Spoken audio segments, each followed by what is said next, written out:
Hello, G. I'm Wasarim, and you're watching Not So Famous Podcast and another episode of Not So Famous. But आज की जो episode है वो border पार से है. हमारे पास इंडिया से गेस्ट हैं मिथिल रे. And why he is here? Because in a so young age he achieved so much. मतलब उनकी एक एड फिल्म इतनी वायरल हुई that I think 15 million or 14 million views उसने ले लिए. He is the writer behind that ad. बहुत सारे लोगों ने वो एड देखी होगी. One from Father's Day. It's not about India and Pakistan, it's about talent and it's about how creative a people can be. So hello Mittal, how are you? Hi, Waze. Hi. Thanks a lot for having me on your podcast, Not So Famous. And I'm good. Hope you're doing well. हर चीज वहाँ पे safe होगी, आपकी family सब कुछ. मित्तल, पहला सवाल, इतनी यंग एज में इतना सारा काम, वो भी इतना अच्छा काम और इतना एक्नॉलेजेबल काम, जिसको इतनी एक्नॉलेजमेंट मिली all around the world, specially Pakistan and India both. वो जो जिन दो एड्स की मैं बात कर रहा हूँ वो पाकिस्तान में भी वायरल थी और इंडिया में भी वायरल थी. व्हाट इज द फीलिंग, और ये किस तरह से राइटिंग के फील्ड में आए, बेसिक सा कुछ बताओ आप. बहुत शुक्रगुजार हूँ आपका भी for having me on this show. कि मैं एक छोटा सा नाचीज राइटर हूँ. मैंने अभी अभी शुरू किया है. जस्ट मैं कुछ इतना, अगर मैं कहूँ तो मैं उतना ज्यादा एक्सपीरियंस नहीं हूँ और मेरे पास मेरे पोर्टफोलियो में उतना ज्यादा काम नहीं है, मगर फिर भी आपने इस नाचीज को इस काबिल समझा कि आपने इस शो पे बुलाया. So thank you for that. And thank you Pakistan की आवाम को. मतलब हमारी एक पहली ऐड थी जो मैंने सबसे पहले लिखी थी, मेरी सबसे पहली, जो मनोहर भाई, एक दिवाली की ऐड थी मैनकाइंड फार्मर में, जिसका आइडिया था kindness resides in all of us, we just have to share it with others. तो उस पे मैंने एक रिएक्शन वीडियो देखी थी सबसे पहले. यूट्यूब चैनल का नाम मैं भूल रहा हूँ अभी, लेकिन वो रिएक्शन वीडियो थी, पाकिस्तान से कुछ यंग गर्ल्स थी.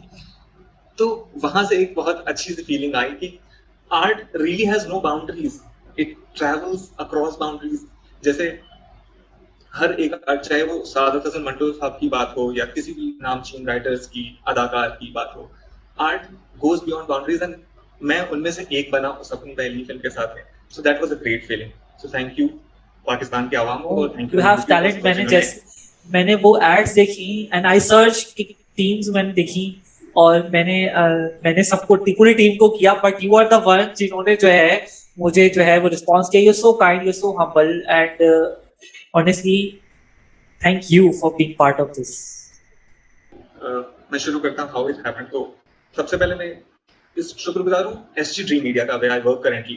तो मैं कुछ नहीं था एसजी ड्रीम मीडिया ज्वाइन करने से पहले. मेरी कोई एक्सपीरियंस नहीं थी फिल्म्स को लिखने में. उससे पहले फीवर एफएम नाम से रेडियो स्टेशन है हमारा इंडिया में, वहाँ पे मैं काम किया करता था एज अ कॉपी राइटर.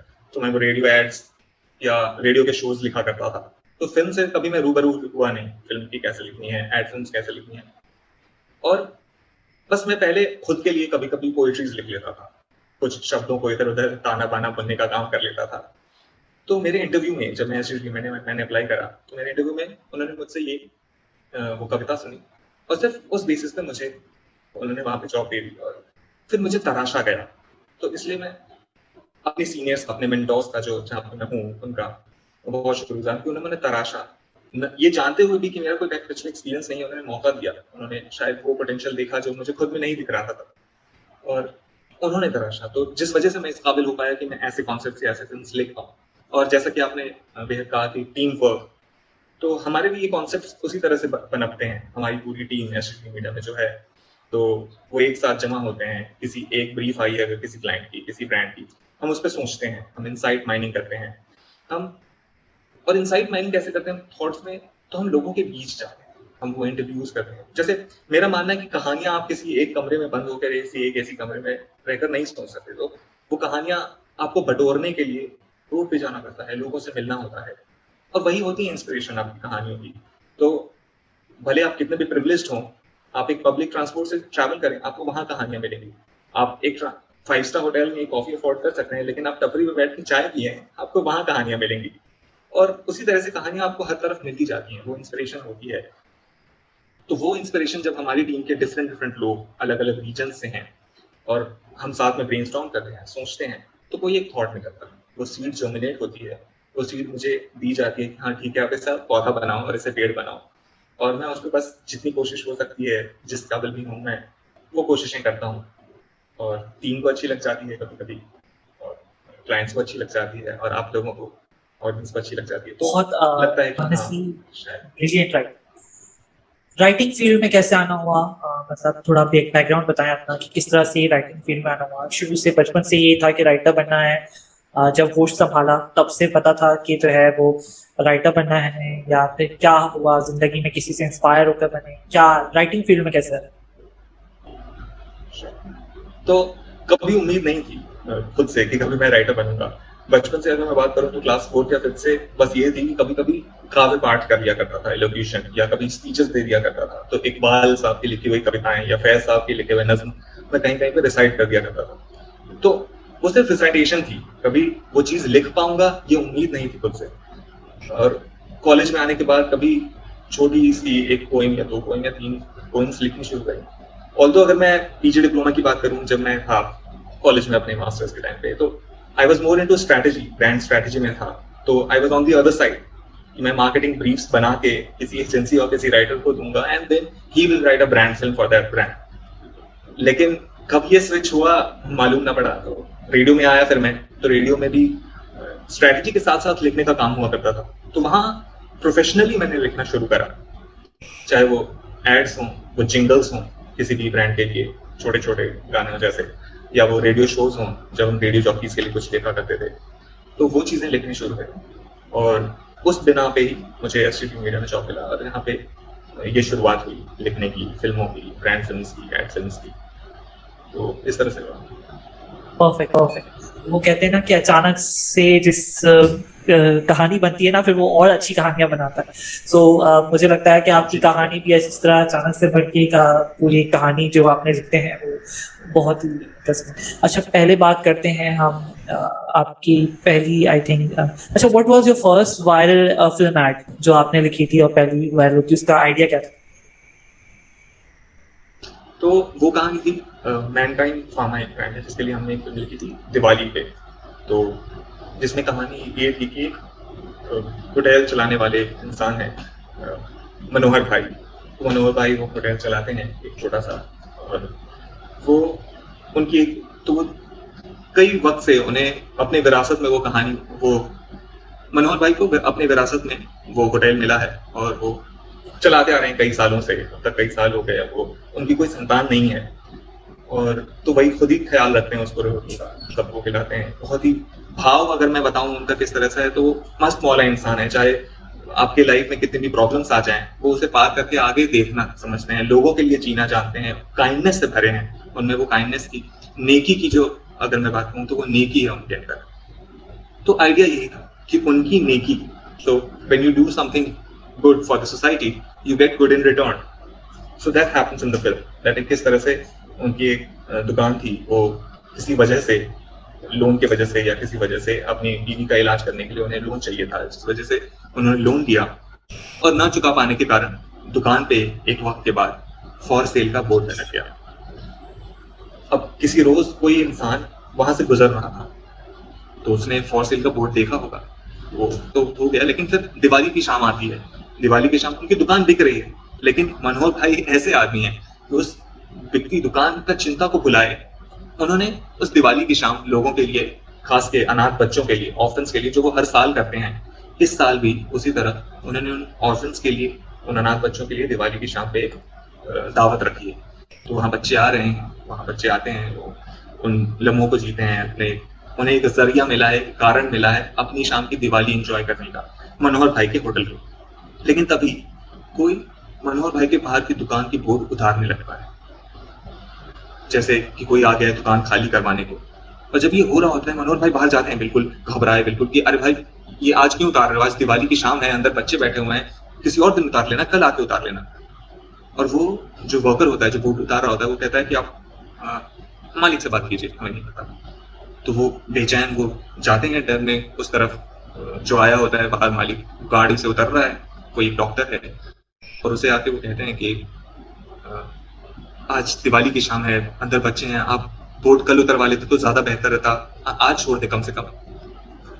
और वो इंसान कहता है, पर मनोहर काका, मैंने सोचा दिवाली के दिन अगर एक नया बोर्ड लग जाए तो आपको ज्यादा खुशी मिलेगी। और तब वो एक फोटो दिखाता है आज से 30 साल पहले की, जब इसी तरह दिवाली की शाम वो आया था मनोहर काका के यहाँ पे दिवाली की दावत खाने। तो वो चीज थी that how when you do something good for the society you get good in return. So it's all your concept. It was your concept, right? Yeah. So it started. Like I always admire. I always admire Indian ads films. Because I am a teacher also. मैं marketing पढ़ाता हूँ, advertising पढ़ाता हूँ. So मैं अपने students को mostly Indian ads दिखा रहा होता हूँ marketing, because I feel you guys have so interesting advertisement ideas ना, जो कि एड फिल्म्स आपकी बड़ी अच्छी। अच्छा, ये जो आइडियाज होते हैं, ब्रांड की कोई रिक्वायरमेंट होती है या you just guys just suggest कि ये अच्छा हो सकता है ये आइडिया, ये ब्रांड कुछ थोड़ा बेसिक बोलती है कि हमें ये इस तरह का कुछ चाहिए कॉन्सेप्ट? सो फॉर एग्जांपल अगर मैं बताऊं कि एक प्रेगा न्यूज़ जैसी कोई ब्रांड आई है, और वो कह रही है कि हाँ विमेंस डे आने वाला है और विमेंस डे में हमें कोई फिल्म करनी है ऐसी जो लोगों को सेंसिटाइज करे टुवर्ड्स इनफर्टिलिटी। तो जैसे ही किसी ब्रांड की ब्रीफ आई हमारे पास कि हाँ जी हमारे एक विमेंस डे का एक ओकेजन आ रहा है और उस पर हमें एक फिल्म बनानी है ब्रांड पर, तो हमारी पूरी टीम जो है, क्रिएटिव डिपार्टमेंट, डायरेक्शन डिपार्टमेंट, वो सारे ब्रेनस्टॉर्म करते हैं एक साथ में। और फिर किसी के भी दिमाग से, क्योंकि आइडिया ऐसी चीज ही है वो कहीं से भी आ सकती है, चाहे वो हमारी ऑफिस के इंटर्न से क्यों ना हो, कभी उनके दिमाग से कोई आइडिया आ जाता है, कोई इंसाइट आ जाता है और उसे हम बिल्ड करते हैं साथ में मिलकर। तो उस तरह से एक ब्रीफ आई और उसकी पूरी इनसाइट माइनिंग करते हैं, ह्यूमन इंटरेस्ट बेस्ड। और इंस्पिरेशन की जैसे मैं बात करूं, जो आप कहते हैं कि कहाँ से इन्फ्लुएंस होती हैं वो इनसाइट्स, तो कभी कोई न्यूज आर्टिकल पढ़ लिया हमने, कभी कोई माइथोलॉजी या हिस्ट्री से कोई चीज निकल के आ गई बातों बातों में, कभी कोई म्यूजिक वीडियो या कोई फिल्म देखी जिसका कोई एक किरदार हमारे जहन में रह गया और वो एक इंसाइट दे जाता है हमारी उस फिल्म के लिए। तो in that manner it happens, एक इंसाइट आई हमारे, हमने उस पर कहानी बोली, कहानी गढ़ी। अच्छा Mithil, you speak so nice कि मुझे लगता है कि आपको YouTube पे कहानियां बोलना स्टार्ट कर देनी चाहिए। You will rock on this for sure. I don't know why you not doing some YouTube stuff. You should make the way you tell stories. जरूर हम साथ हैं। The way you tell stories is मजेदार। Thank you. Okay, so अगर मैं अपना अगला सवाल पूछूं, now what? Mithil ad film में ही रहेगा और either going for Bollywood or TV, कुछ ऐसा इरादा है? तो इस चीज में मैं थोड़ा सा ना पानी से इन्फ्लुएंस हूँ। अगर मैं कहूँ तो पानी अपना रास्ता निकाल लेता है कहीं और जाते जाते, फिर वो किसी भी रंग में मिल जाता है रास्ते में जो मिल जाए। तो मैं भी वही सोचता हूँ कि अभी जो मैं सोच रहा हूँ, कल हो सकता है अभी मैं सिर्फ राइटिंग कर रहा हूँ और कल को हो सकता है मैं अदाकार बनना चाहूँ। तो उस तरह से मैं टाइम टू टाइम आज जो अच्छा लग रहा है कल हो सकता है कुछ और ज्यादा अच्छा लगे, तो I leave it to exploring. और गुलजार, आप बात कर रहे हैं कि जो आपके आइडियाज होते हैं एड फिल्म्स के, इस तरह का कंटेंट हमारे बॉलीवुड फिल्म्स में और सीरियल्स में बहुत कम देखने को मिलता है। मैंने बहुत सारी एड्स देखी हैं, एड फिल्म्स देखी हैं जिनके concept are mind blowing, extremely mind blowing, मगर वो मेन स्ट्रीम पे नहीं आ रहे। What is the reason behind that? ये क्यों है कि हम बड़े पर्दे पे इस तरह की कॉन्सेप्ट नहीं देते, चाहे वो ट्रांसजेंडर का हो, चाहे वो फादर एंड सन रिलेशनशिप हो जो आपने लिखा, या आपने मनोहर भाई वाइफ जो स्टोरी लिखी। बड़े पर्दे पे इस तरह के कॉन्सेप्ट क्यों नहीं आते, इस तरह के एक्सपेरिमेंटल कंटेंट जो बहुत कम आते हैं, तो बहुत कम आते हैं, बट मेन स्ट्रीम की इतनी जान नहीं बनते? क्या रीजन है आपके साथ? तो जैसा कि मैं कह रहा था, ये एक फादर और सन के बीच की जो यूनिक रिलेशनशिप के बीच की उतार चढ़ाव है, उस चीज पे एक 90 मिनट की फिल्म बनाना और बस एक छोटी सी फिल्म जो हमने बनाई 5 मिनट की फिल्म बनाना, उन दोनों में फर्क आ सकता है। हो सकता है 90 मिनट की फिल्म थोड़ी रिडंडेंट हो जाए इस बात पे, इसलिए उसमें डिफरेंट सब प्लॉट्स और प्लॉट्स डालने पड़ते हैं। जबकि हमारी फिल्म सिर्फ 3 मिनट की थी, तो हमारी फिल्म की मेन प्लॉट ही यही थी, एक फादर और सन के बीच की उतार चढ़ाव कैसे आ रहे हैं। हालांकि इन फैब्रिक्स को टच किया गया है कई OTT के शोज में या कई मूवीज और बड़े पर्दे की फिल्म्स में भी। तो जैसे एक TVF गुल्लक करके एक शो है, उसमें एक एपिसोड है जहाँ पे एक सीन है जहाँ पे आप देखते हैं कि एक फैमिली पिक्चर होने वाली है उस फैमिली पिक्चर में एक बड़ा बेटा है, वो मम्मा पापा भाई से थोड़ा दूर खड़ा है, ठीक है, पापा हैं यहाँ पे, शायद उनके बीच में पिछले एपिसोड में कुछ ताना बाना हुआ है, कुछ अनबन हुई है, और he is on the verge of break down. Father बस उसे एक टच करते हैं, जैसे उन्होंने टच किया ही ब्रेक्स डाउन। तो वो उस सीन में इतना हार्ड हिटिंग है, वो आपको ये दिखाता है that how much a father's touch matters for a son. एक बड़े, क्योंकि ये चीज होती है कि with time father's love becomes passive and indirect and so does the touch.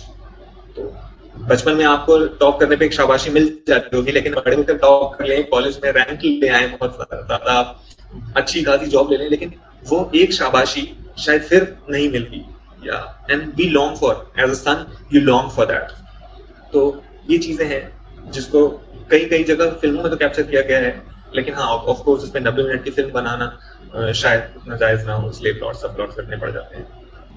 Okay, अच्छा, अब बिग कन्फेशन, मतलब आई थिंक मुझे जो आपके काम में सबसे ज़्यादा जो काम पसंद आया वो ट्रांसजेंडर वाला था, दैट हेल्थ केयर प्रोडक्ट कौन सा था, that I don't remember the name of the brand, but the concept was so touching. और पाकिस्तान में वो एड बहुत ज़्यादा वायरल है। I saw some page from Pakistan and वो जब मैंने देखा मुझे वो एड इतनी अच्छी लगी। अच्छा, पहली 2-3 बार तो मेरी नज़रों से गुजरी, मैंने नहीं खोल के देखी, and then when I watch it तो मुझे वो बड़ी मजेदार लगी। जो कॉन्सेप्ट था उस कॉन्सेप्ट पे ना पाकिस्तान में ना इंडिया में ज़्यादा बात होती है। हमें डर लगता है कि अगर हम इन टॉपिक से बात करेंगे तो लोग क्या कहेंगे, और it's kind of a taboo के ट्रांसजेंडर्स की इक्वालिटी की बात, नो दैट्स नॉट पॉसिबल। कैसे ख्याल आया इस बारे में बात करने का, और खुद क्या रिस्पॉन्स मिला पर्सनली जब आसपास के फ्रेंड्स ने या फिर जानने वालों ने किस तरह से रिएक्ट किया, कैसा लगा आपको? तो इस बात को अगर मैं बताऊं एक लाइन में, तो जो बहुत पहले मैंने कहीं पढ़ी थी, और वो मेरे जहन में रहेगी कि the purpose of art is to comfort the disturbed and disturb the comforted. Perfect. तो ये इस चीज से कई चीजें निकल के आती हैं, और जब हम इस कहानी को सोच रहे थे और लिख रहे थे तो ये ख्याल हमारे दिल में आया कि ऑथेंटिसिटी, रियलिटी, जो रियल लाइफ इश्यूज हैं, हम उसी पे कहानियां बनाना चाहते हैं। तो मतलब मेरी कहानियों में भी जब हम सोचते हैं उसे, तो मैं अप्रोच रखता हूँ कि उसमें जर्नलिस्टिक राइटिंग भी हो, कि हम कहानियों को उस तरह से बताएं, रियलिस्टिक सेंस में बताएं, ऑथेंटिक सेंस में बताएं, ताकि वो अपने सोसाइटी के बीच की लगे। और उस टाइम पे हमने काफी इंसाइट माइनिंग करी थी, हमारी टीम बैठ के जब ये सोच रही थी, और इंसाइट्स में निकल के आए थे कि ड्यूरिंग कोविड और इस पैंडेमिक के दौरान में हाउ मच ट्रांसजेंडर्स आल्सो सफर, क्योंकि उस घर तक कोई टेस्ट करने नहीं जाता था। वो फर्क था वहां। लैब्स हम उन्हें ये ब्रांड प्रोपोजिशन देते हैं, ये आइडेंटिटी देते हैं दैट वो फर्क नहीं करते। सो हम फर्क नहीं करते टैगलाइन के साथ हमने ये फिल्म बनाई। और जहां वो जा रहे हैं इन, तो उस फिल्म में एक गाना है जो उस गाने में लिरिक्स आती हैं, ये 2 लाइन्स जो इस बात मेटाफर को बताते हैं, मेटाफरिकली उस स्पिरिट को of a paradigm lab technician और लैब वर्कर। अच्छा, वो गाना आपने लिखा था जो काटे, जी कोशिश की थी, मैंने ही लिखा था। Oh wow, nice. I think Bollywood should call you. 2 lines like that is, मैं बस छोटी सी कोशिश कर लेता हूँ। तो उसमें ये जो लाइन है कि जो काटे पर्वत ढूंढे रास्ता वो दरिया है, तो ये एक पर्वत है, ये एक सोसाइटल बैरियर है जिसे पार करके हमारा कैरेक्टर जा रहा था, हमारा प्रोटैगनिस्ट जा रहा था। तो हमने लिखते समय भी, एग्जीक्यूशन के टाइम पे भी इसे एक बैरियर रखा जिसे टूटने की जरूरत है। और लास्ट में देखते हैं जब वो बच्ची की एंट्री होती है, तो रिसर्च में पाया गया था that more than 98% transgenders in India were abandoned in their childhood. तो वो एक चीज थी जो हम कैप्चर करना चाह रहे थे, and we try to do that. You perfectly did it.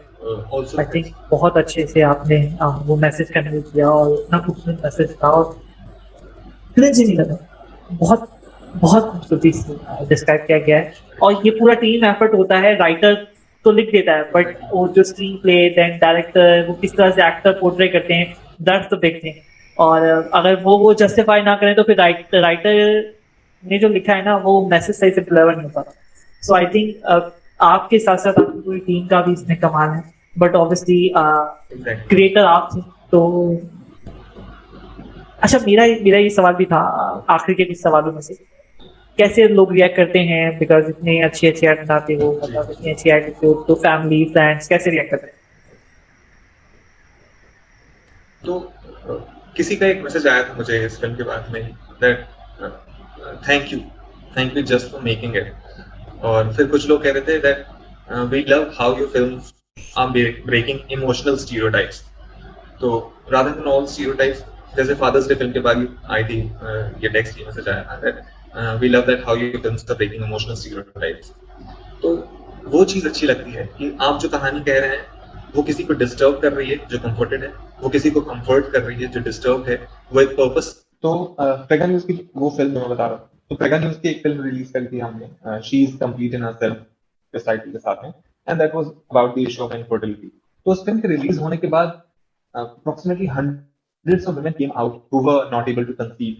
So those women came out, they shared their stories, and they found their character in our characters, in the characters of the film. So that was a big thing for us. मतलब that was a real award for us कि हमारी film is empowering those women to come out, to feel empowered, to have that feeling that we are complete in ourselves. So that was the real award. That was the real achievement, real, appraise. You're talking about the Mona Singh ad, na? Pragya. Yeah, that Mona Singh act. Yeah. Yes. So that was Nice. the real achievement when अच्छा. Before concluding our show, I will ask you a few last questions there. अब जैसे मैंने बात तो कर ली, आपने कहा कि फिल्म और आप पानी की तरह हो और आप देखो, but what is the upcoming project? कुछ कोई नया प्रोजेक्ट, किस कॉन्सेप्ट पे काम कर रहे हो, कुछ बताना चाहोगे? मतलब what your new concept is? जी जरूर, आपने पूछा है। अभी फिलहाल हम एक वैक्सीनेशन प्रोजेक्ट पे काम कर रहे हैं, तो how much vaccination is important, तो उस मैसेज को कैरी करते हुए एक फिल्म हम शूट करने वाले हैं नेक्स्ट वीक में। और मैं रिक्वेस्ट करूंगा सबसे भी कि आप एसडी मीडिया के पेज को फॉलो करें, और आपका प्यार मिलता रहेगा वहां पे। हम जितने भी फिल्म अपलोड करते हैं, जो रिलीज करते हैं, तो अच्छा लगेगा। आपकी फीडबैक जो मिलेगी वो अच्छा लगेगा, मुझे हेल्प करेगा ग्रो करने में कि क्या चेंजेस करूं, किस तरह से और लिखने में सुधरूं, या नई राइटिंग स्टाइल अपनाऊं। तो आपकी फीडबैक उस तरह से हेल्प करती रहेगी। तो वो वैक्सीनेशन की एक फिल्म है जो हम रिलीज करने वाले हैं कुछ दिनों बाद में। अभी शूट चल रहा है, और उसके बाद कुछ लाइफस्टाइल फिल्म्स हैं जो किसी फैशन ब्रांड करने वाले हैं, लाइफस्टाइल ब्रांड के लिए। तो बट हाँ, ये वैक्सीनेशन की film would be a big thing. तो वो उम्मीद हम लगाए बैठे हैं ऐसी दैट शायद ये सबको अच्छी लगे। कोशिश में है हमारी टीम अभी भी दिन रात लोकेशन स्काउट। आई थिंक आपकी एजेंसी की मोस्टली एड्स वायरल हुई हैं। हाँ, कह सकते हैं कि हम इस तरफ ब्लेस्ड रहे हैं और इतना मिला है हमें लोगों का। कोई ऑफर आई, मतलब इस तरह की फिल्म्स के बाद, मतलब ये जो एड फिल्म्स को भाई जो वायरल हुई, इसके बाद कोई ऑफर आई टीवी से या बड़े पर्दे से कुछ इस तरह का, या इरादा नहीं है अभी जस्ट एड फिल्म में पॉलिश होके पहले? जी बिल्कुल कहा आपने कि मैं अभी जिस चीज को कर रहा हूँ, मैं उसे मुझे महज 6 महीने या 8 महीने हुए हैं, और जब मुझे लगेगा मैं इसमें उस काबिल बन चुका हूँ कि मैं अगली सीढ़ी चढ़ूं, तो ही शायद मैं उस तरफ जाऊंगा। तो jack of all trades master of none नहीं बनना चाहता मैं, तो एटलीस्ट मैं मास्टर ऑफ वन बन जाऊं, फिर जैक ऑफ ऑल ट्रेड्स जरूर बनने की कोशिश करें। Perfect.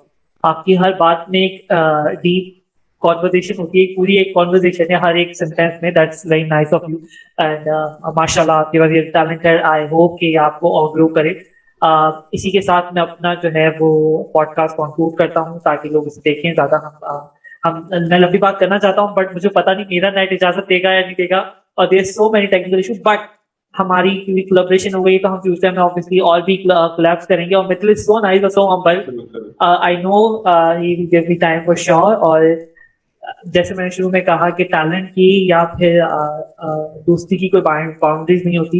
India has so much talent, और पॉलिटिक्स को हटा दें तो आई थिंक इंडियन और पाकिस्तानी जो है वो एक, जैसे मैं बिग बॉस का इतना बड़ा फैन हूँ, मेरे इतने सारे फैंस वो सॉरी फ्रेंड्स हैं इंडिया में ट्विटर पे दैट मैं बट कहते हैं ना वो पॉलिटिक्स की वजह से, बट बाकी टैलेंट के हिसाब से तो दोनों जो है वो बहुत ही अच्छे से घुल मिलते हैं। मेरी की अगर मैं कह सकूं तो मेरी कोई भी ऐसी रात नहीं गुजरती जब मैं अली सेठी का गाना सुन नहीं सोता या फरीदा खानम जी का गाना सुनते हुए नहीं सोता। तो इस तरह चाहे वो फ्यूजन बैंड सुनते नहीं सोता, स्ट्रिंग्स का गाना सुनते हुए नहीं सोता। तो I am so much, Nescafe basement की अगर मैं बात करूं, कोक स्टूडियो पाकिस्तान की अगर मैं बात, हर रोज हमारे ऑफिस में वहां के गाने बज रहे होते हैं एंड इट्स सो एनरिचिंग। मतलब कई इंस्पिरेशन तो मुझे उन गानों से आती है। अली हमजा के गाने जब मैं सुनता था तब आती है, सज्जाद अली के गाने हम अभी तक गानों में, जब भी हमारी ऑफिस में लोग साथ में जैम करते हैं, अभी भी रावी गाया जाता है, अभी भी लगाया दिल नहीं गाया जाता है। तो ऑफकोर्स अच्छा, मुझे तो बताने की जरूरत नहीं है कि पाकिस्तान या वहाँ पे इंडिया के कितने कंटेंट की फैन है, हमारे यहाँ बॉलीवुड मूवीज हो या फिर ओटीटी शोज हो। I am big fan of Indian content. जो सीरियल्स है वो पहले देख लिया करता था, वो स्टार प्लस के जो सोन परी टाइप और जो थे वो सब मैंने देखे। बट अभी फिलहाल मैं ओटीटी और मूवीज पे ज्यादा सीरियल्स नहीं देखता मैं ज्यादा। But I love the work of Indian actors. आखिर में अपना मैसेज दे दूंगा। मेरा मैसेज कुछ तो मालूम नहीं कि मेरी हुई बात या मेरा कोई मैसेज अभी उतना मायने रखेगा नहीं, क्योंकि जिंदगी का बहुत तजुर्बा नहीं मुझे, लेकिन फिर भी ये कहना चाहूंगा मैं कि प्रेशर किल्स द पैशन, ये चीज है, लोगों में देखा जाता है। मुझे कई बार बताया गया था जब ये हो रही थी, जब मैं when I want to be whether an actor और राइटर, तो ये बात आपके आसपास घूमेगी that don't aspire for this, don't aspire that, pressure will kill the passion. But मेरा मानना है that if it's the real passion, you will dodge the pressure and you will ace at it. So just follow your perfect. I think book लिख लो, अब book लिख लो। सो in the end मैं यही कहूंगा कि मिथिल को जाकर फॉलो करें, मिथिल का काम देखें। ऑनेस्टली स्पीकिंग बहुत कुछ सीखने को मिलेगा। ये भूल जाएं कि मिथिल इंडिया से है और हम पाकिस्तान से हैं तो कंपटीशन है, नहीं। ये देखें कि कहाँ से आप कुछ सीख सकते हैं। और if Mithil has that talent to teach you something, to teach you that charisma, that writing skills, जो मेरे स्टूडेंट्स हैं या जो मेरे फॉलोवर्स हैं जो मीडिया पढ़ रहे हैं, मार्केटिंग पढ़ रहे हैं और जो परस्यू करना चाहते हैं इस फील्ड में, आई थिंक मित्तल का काम जो है वो आपको बहुत कुछ सिखाएगा, कॉन्सेप्ट्स और उसके बाद। So go and follow him, his agency page. But उसे फॉलो कर ले तो वो अपनी पेज पे शेयर करेगा तो एजेंसी का भी काम आ ही जाएगा। But follow him and once again thank you so much Mittal. हम फ्यूचर में दोबारा कोलैब करेंगे और इसी के साथ मुझे इजाजत दीजिए। मैं